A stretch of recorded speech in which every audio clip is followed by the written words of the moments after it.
السلام علیکم ورحمۃ اللہ وبرکاتہ۔ کیسے ہیں دوستو؟ آج ہمارا لیسن نمبر 6 شروع ہونے والا ہے، ٹھیک ہے۔ لیسن نمبر 6 کے اندر بھی ہم صرف 4 حروف پڑھیں گے، لیکن اس میں آپ کو زیادہ یہ دھیان دینا ہے کہ ان حروف کو ہم کیسے نکالتے ہیں، ان کا مخرج کیا ہے، ان کا پروننسیشن کیا ہے، ٹھیک ہے۔ ان پہ زیادہ دھیان دیں گے۔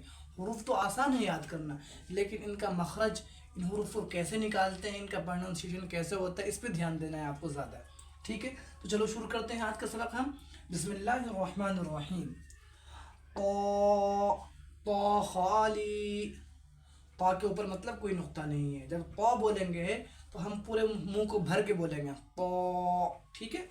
اگلا حرف ہے ہمارا ظا، ظا کے اوپر ایک نقطہ، ظا کے اوپر کیا ہے، ایک نقطہ ہوتا ہے، اس کو بھی منہ بھر کے بولتے ہیں ظا۔ تو آپ غور کریں کہ طا اور ظا دونوں کی شکل ایک جیسی ہی ہے، لیکن فرق کیا ہے، صرف نقطے کا۔ طا کے اوپر نقطہ نہیں ہوتا ہے اور ظا کے اوپر نقطہ ہوتا ہے، ٹھیک ہے۔ نیچے والے حروف دیکھتے ہیں۔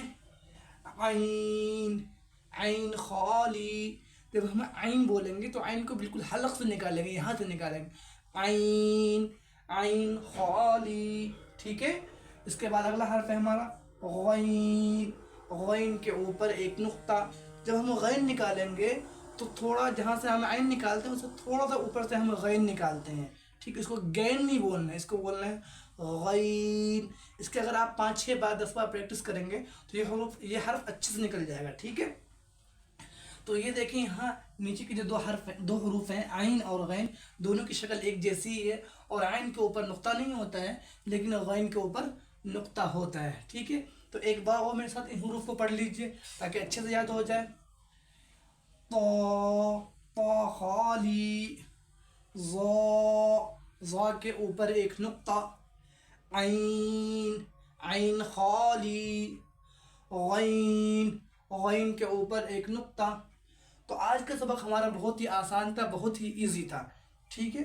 تو اس سبق کو آپ اچھے سے یاد کیجئے، ان کا اچھے سے پروننسیشن کیجئے اور اچھے سے اس کو سمجھیے، ٹھیک۔